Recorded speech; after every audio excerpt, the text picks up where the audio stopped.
علیم من الشیطان اللعین الرجیم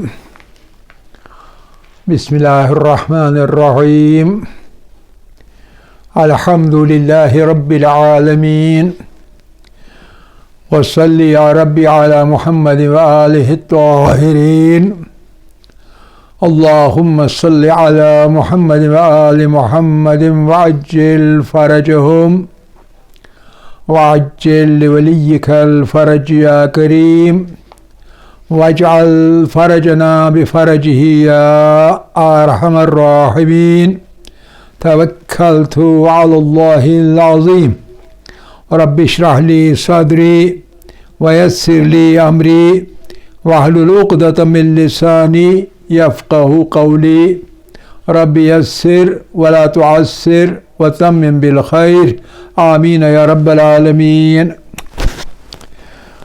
عزیزان گرامی، ہم عدل الہی کے بارے میں بات کر رہے تھے۔ ہم نے کہا تھا کہ کلام کے اعتبار سے کلامی فرقے مسلمانوں میں صرف 3 ہیں۔ فقہی فرقے بہت سارے ہیں لیکن کلامی فرقے صرف 3 ہیں۔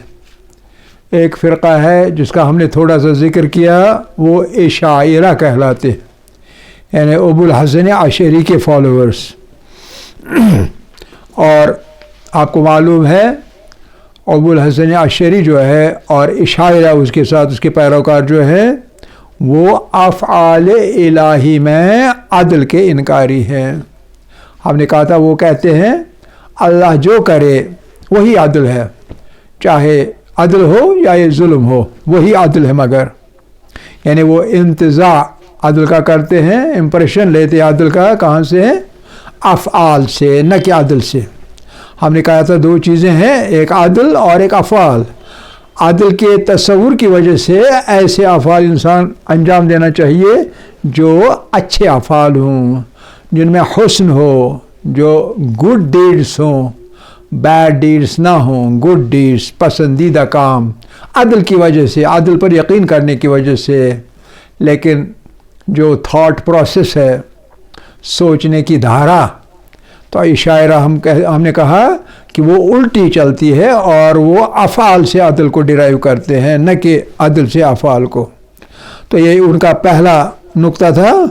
دوسرا نقطہ ان کا یہ بھی کہنا تھا کہ عقل جو ہے، چاہے عقل کا درجہ کتنا ہی بلند نہ ہو، وہ مانتے ہیں کہ عقل میں نورانیت ہے، اشراقیت ہے، تو اس اشراقیت اور نورانیت کے باوجود دینی معاملات جو ہے، دینی معاملات میں عقل کی نورانیت جو ہے، عقل بجھ جاتی ہے۔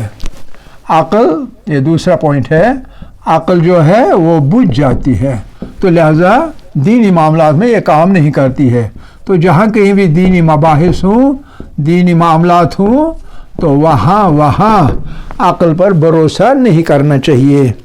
اس لیے وہ عام طور پر اس بات کے معتقد ہیں، ان کا اعتقاد ہے کہ عقل سے کام نہیں لینا چاہیے بلکہ نقل سے کام لینا چاہیے۔ جو ہمیں مل جائیں گے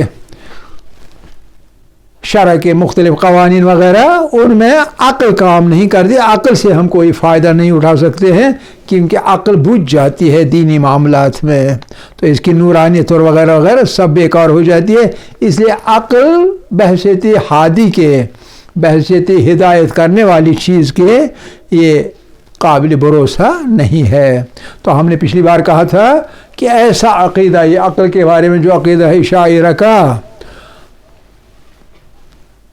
اشعریوں کا، اشاعرہ یعنی جمع ہے اشعری کا، اشعری کا جمع ہے اشاعرہ، اشاعرہ لفظ نکلا ہے اشعری سے، اشعری سے اشاعرہ، اشعری سے لفظ ہے اشعری۔ ابو الحسن اشعری کا جو فیملی نیم ہے اشعری، تو جو کوئی اشعری ہوگا تو انہیں ہم کہیں گے اشاعرہ۔ تو اشاعرہ کے یہ خیالات ہیں، اشاعرہ، یہ جو اشاعرہ ہیں۔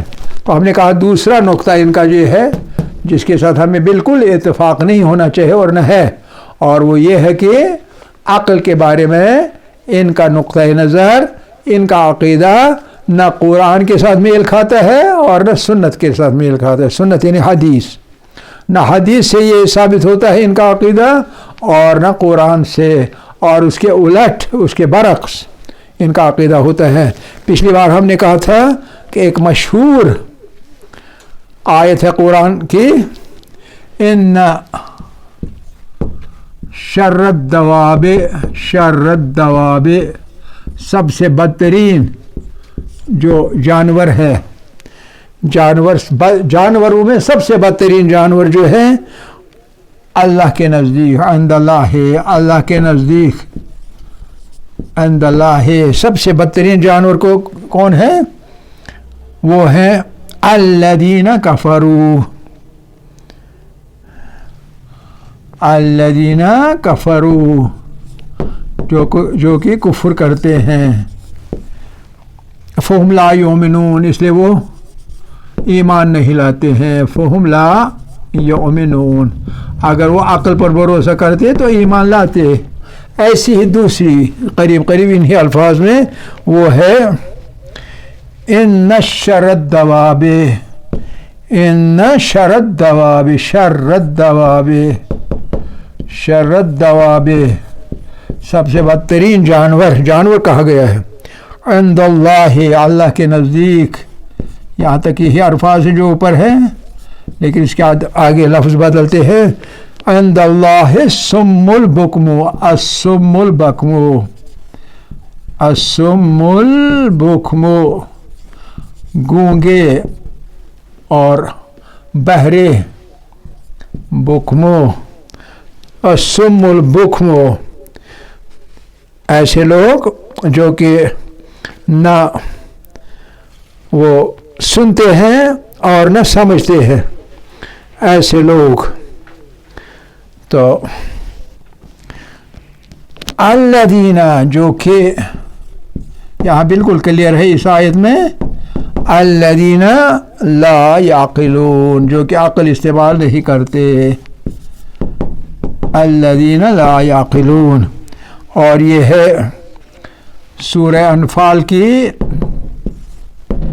22ویں آیت، سورہ انفال کی 22ویں آیت، 22 ورس نمبر 22. اس میں بالکل کلیئر ارشادی الہی ہے کہ سب سے بدترین جانور، ایسے لوگوں کو جانور کہا گیا ہے، اور وہ بھی بدترین کیسے لوگوں کو؟ اللہ کے نزدیک. الصم البکم، گونگے اور بہرے.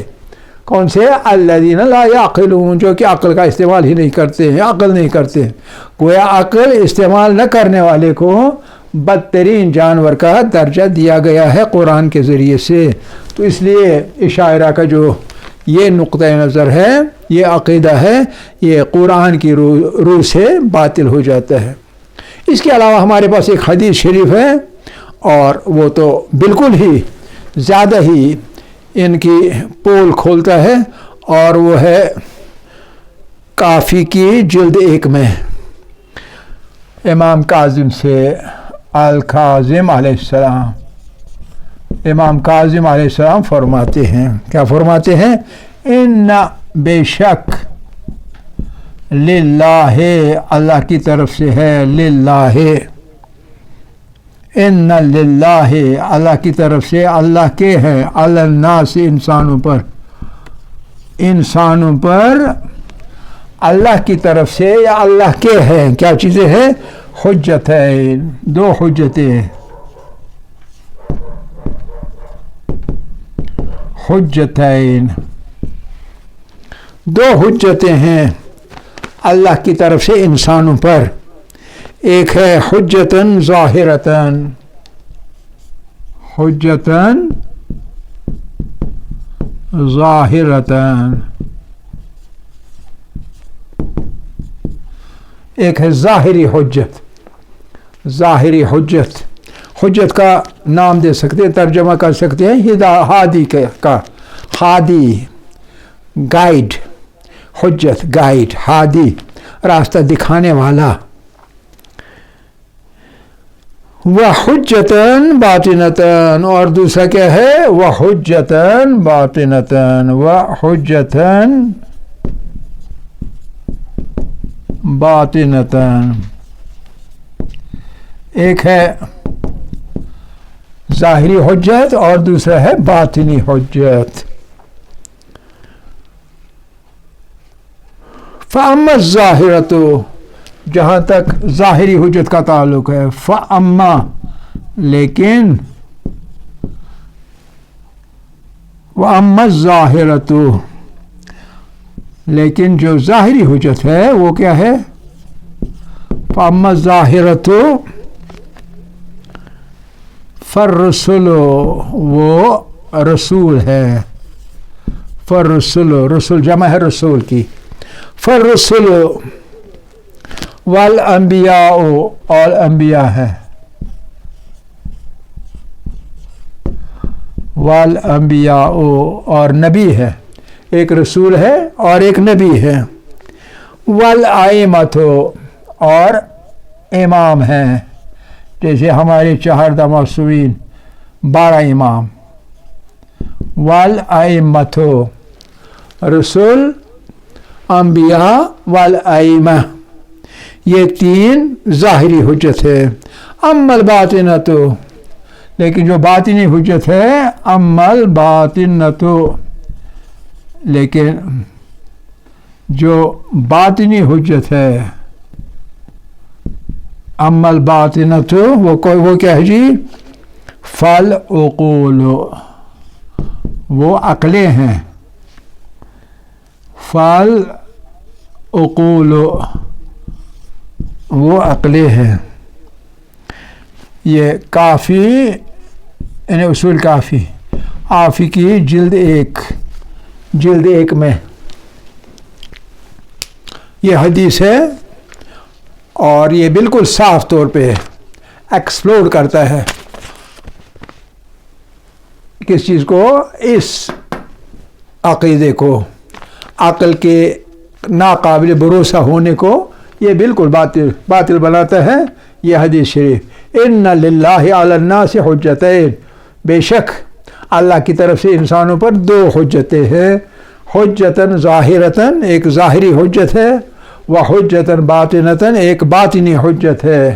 فاما الظاہرۃ، لیکن جہاں تک ظاہری حجت کا تعلق ہے، فالرسل، ایک رسول ہے، والانبیاء، اور نبی ہیں، والائمۃ، اور ائمہ علیہ الصلاۃ والسلام ہیں. اما الباطنۃ، لیکن باطنی ہادی بھی ہر کسی انسان کے ساتھ ہے، جو کہ اس کی ہدایت کر سکتا ہے، اس کو گائیڈ کر سکتا ہے، اس کو راستہ دکھا سکتا ہے. اور وہ کون سی چیز ہے؟ فالعقول، وہ عقلیں ہیں. یعنی ہر انسان کی عقل، یہ جمع میں آ جاتا ہے، تو گویا عقل ہر انسان کے ساتھ ایک باطنی ہادی ہے، اور انبیاء، رسول اور ائمہ یہ ظاہری ہادی ہیں. 2 طرح کے ہادی اللہ نے انسان کے لیے مقرر کیے ہیں. ایک جو اس نے بھیجے، رسول، نبی اور امام، اور ہر ایک انسان کے ساتھ ایک ہادی، اپنی عقل. جیسی عقل ہوگی ویسے وہ کام کرے گا، اور انہی عقول کے مطابق انسان کو ثواب ملے گا. اگر 2 آدمی ہوں گے، ایک عاقل بہت زیادہ ہوگا، ایک کم عاقل ہوگا، تو جو زیادہ عاقل ہوگا اس کو ثواب زیادہ ملے گا، کیونکہ اس کے عمل کا درجہ جو ہوگا وہ بہتر ہوگا اس آدمی سے جس کی عقل کم ہے. تو اس کے ساتھ ہم نے یہ والا حصہ اشاعرہ کے عدل کے بارے میں عقائد کو ختم کیا. اب ہم آتے ہیں دوسرا جو فرقہ ہے، کلامی فرقہ. فقہی فرقہ نہیں بلکہ کلامی فرقہ. میں نے کہا کلامی فرقے صرف 3 ہیں، لیکن فقہی فرقے بہت سارے ہیں.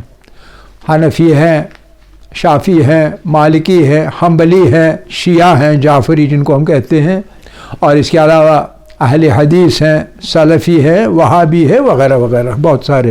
لیکن کلامی جو فرقے ہیں وہ بالعموم صرف 3 ہیں. تو پہلا فرقہ جو تھا اشاعرہ کا، ان کے ایکسٹریم پہ یہ ہے، یعنی بالکل افراط ہے ان کے عقائد میں. دوسری طرف جو فرقے 2 ہے، وہ دونوں ان نظریات کو، ان کے عقائد کو قبول نہیں کرتے ہیں. اور ان 2 میں کون سا فرقہ ہے؟ ایک معتزلہ کہلاتے ہیں، اور ایک جعفری کہلاتے ہیں. ایک شیعہ اور ایک معتزلہ. تو معتزلہ جو ہیں، معتزلہ فرقہ، اس کا بانی جو ہے معتزلہ.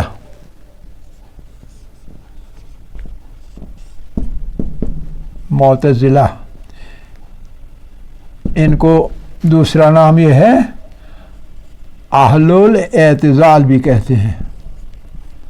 اہل الاعتزال،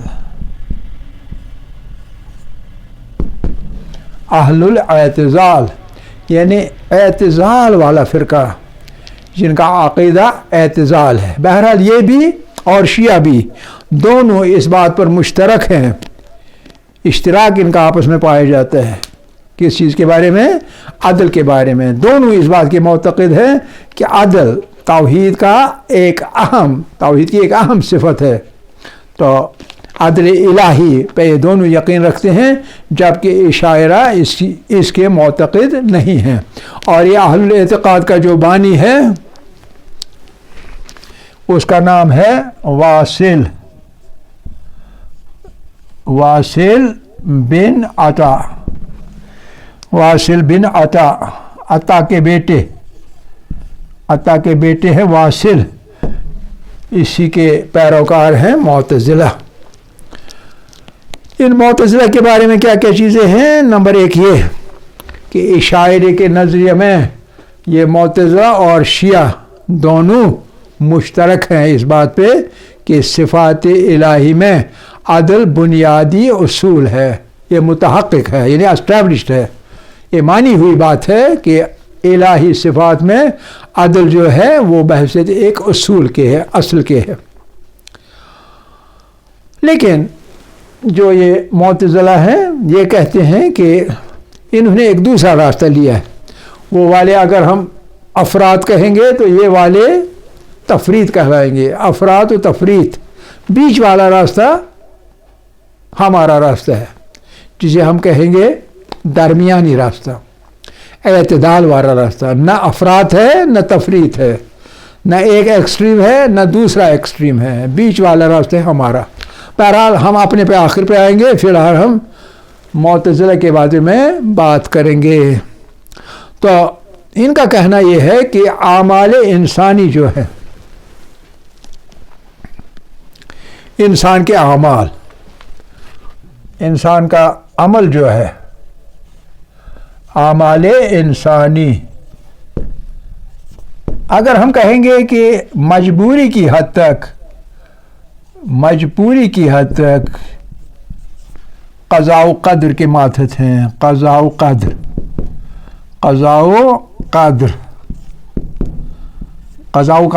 آگے پڑھیں گے انشاءاللہ، اس میں بھی کئی ایک لیکچرز کی ضرورت ہے. لیکن فی الحال قضاء و قدر کے معنی معتزلہ کے درمیان یہ ہے کہ پہلے سے طے ہے، پری ڈیٹرمنڈ، انگریزی میں کہتے ہیں پری ڈیٹرمنیشن. پہلے سے طے ہے کہ آدمی کس طرح کے کام کرے گا، اچھے کام کرے گا یا برے کام کرے گا. تو یہ قضاء و قدر ہے اور یہ مجبوری ہے، انسان کی مجبوری ہے. یعنی انسان مجبور ہے وہی کچھ کرنے کے لیے جو قضاء و قدر اس کے لیے مقرر کیا ہوا ہے پہلے سے، لوح پر قلم کی وجہ سے، قلم کی طرف سے لکھا ہوا ہے اور وہ تبدیل نہیں ہو سکتا ہے. گویا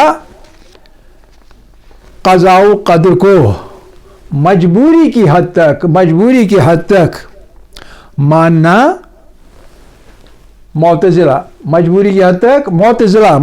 کہتے ہیں کہ مجبوری حد تک ماننا یہ عشاعرہ کا کہنا ہے. قضاء و قدر کے ماتحت ہے انسان، جیسا لکھا ہوا ہے بس وہی کرنا ہے، اس کے بغیر ادھر ادھر کچھ نہیں کر سکتا ہے. یہ کہتے ہیں نہیں، یہ غلط ہے، ایسا صحیح نہیں ہے. تو گویا قضاء و قدر پر مجبوری کی حد تک عمل کرنا انسان کی مجبوری ہے، تو یہ عشاعرہ کا ماننا ہے. یعنی عشاعرہ کہتے ہیں، عشاعرہ نہ کہ معتزلہ، عشاعرہ کہتے ہیں کہ انسان وہی کچھ کرتا ہے جو کہ اس کے لیے پری ڈیٹرمنڈ ہے. ان کو دوسرے لفظوں میں کہتے ہیں یہ جبری ہے. یہ جو حصہ ہے یہ جبری ہے، جبری یعنی مجبور ہے. اللہ نے مقرر کیا ہے کہ انسان کو نیک بننا تو وہ نیک ہی بنے گا، یعنی اس کا اپنا کچھ اختیار نہیں ہے. اس کو کہتے ہیں جبر. جبر یعنی مجبوری ہے اس کی، قضاء و قدر کے باتت رہنا. کوئی یہ سمجھتے ہیں قضاء و قدر پہلے سے طے شدہ ہے اس لیے مجبوری ہے. تو مجبوری کیوں ہے؟ لہذا مثال کے طور پر ایک مثال لیں گے، کربلا واقع ہوا اور کربلا میں یزید بدترین انسان ثابت ہوا، تو یہ ایسا کہنے سے اس کا دفاع کر رہے ہیں. گویا اس نے اپنے طور پر نہیں کیا بلکہ اس کے لیے پری ڈٹرمنٹ تھا، قضاء و قدر میں تھا، ایسا کرنا ایسا ہونا لکھا ہوا تھا. تو ایسا کرنے سے کیا ہو جاتا ہے؟ بری ہو جاتا ہے آدمی. جو گناہ گار ہے اس لیے وہ بری ہے، تو اس کے لیے جہنم کیوں ہونا چاہیے پھر؟ تو یہ پرابلم ہے. تو یہ کن کا کہنا ہے؟ اشاعرہ کا. جو معتزلہ ہیں وہ اس بات کو رد کرتے ہیں، یہ کہتے ہیں اگر ایسا ہوتا تو یہ خلاف عدل ہے، اور یہی ہمارا بھی ماننا ہے جعفریوں کا. تو خلاف عدل ہے یہ بات کہ اعمال انسانی مجبوری کی حد تک ہے قضاء و قدر کے تحت. قضاء و قدر جو ہے اسی کے تحت وہ چلتے ہیں، تو اس لیے مجبور ہے آدمی. تو یہ ہے ان کا معنی ایک پوائنٹ. اور دوسرا پوائنٹ اس کے ساتھ ساتھ یہ ہے کہ دونوں صورتوں میں ایک تشریعی میدان میں بھی اور تکوینی میدان میں بھی، یہ دو میدان ہوتے ہیں، ایک کو تشریعی کہتے ہیں ایک کو تکوینی کہتے ہیں. تشریعی اور تکوینی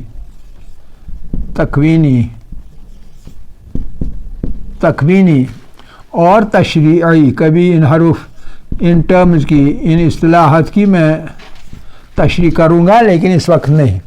تشریعی یعنی جس کا تعلق شرع کے ساتھ ہو، تشریع شرع محمدی کے ساتھ تشریعی میدان. دوسرا تکوینی میدان. تکوینی میدان ہوتا ہے انسان جو کچھ ہے وہ کس وجہ سے ہے، کائنات جو کچھ ہے اس کی کائنات میں سے نکلا ہے. کائن ہونا، ایگزسٹنس کے جو قواعد ہے اور شرع کے جو قواعد ہے. ایک ہے شرع یعنی قانون محمدی، ایک ہے قانون جو عام طور پر طبیعت کا کائنات کا ہے، اس کو تکوینی کہیں گے. اور یہ چیز جو ہے کہ کون سا کام کیوں اور کیسے کرنا ہے، نماز کیوں پڑھنی ہے کیسے پڑھنی ہے، روزہ رکھنا ہے تو کیوں رکھنا ہے، حلال کیوں چیز ہے کوئی چیز ہے، حرام کوئی چیز کیوں ہے، تو ان کو کہتے ہیں تشریعی. تکوینی ہوتا ہے مختلف جو دنیا میں پائے جاتے ہیں آثار، ان کے بارے میں کہتے ہیں کہ کون؟ معتزلہ کہتے ہیں دونوں میدانوں میں، تکوینی میدان میں بھی اور تشریعی میدان میں بھی، جو کچھ افعال خدا کے ہیں، اللہ کے افعال جو ہے، جو کچھ اللہ نے کیا ہے، جو کچھ اس نے ہمارے لیے شرع مقرر کی ہے، ہمارے لیے جو قانون و احکام مقرر کیے ہیں، اور جو کچھ کائنات میں ہے وہ سب، دونوں کے قانون جو ہیں اللہ کے افعال یہ ہیں، تو ان کی بنیاد جو ہے وہ عدالت پر ہے. تو تکوینی اور تشریعی میدان میں، ان دونوں میدانوں میں جو افعال الہی ہے، اللہ کے افعال جو کچھ اللہ کرتا ہے، افعال الہی، تو یہ کیا ہے؟ یہ مبنی ہے، یعنی ان کی بنیاد ہے، مبنی ہے بر عدالت، عدالت پر مبنی ہے. عدالت الہی جو ہے تو اسی عدالت کے مطابق اللہ کے افعال ہیں. تو اس کے ساتھ وقت ختم ہوتا ہے، تو باقی ہم انشاءاللہ کل جاری رکھیں گے. آخر دعوانا الحمدللہ رب العالمین. الحمدللہ اولا وآخر وظاہر و باطن.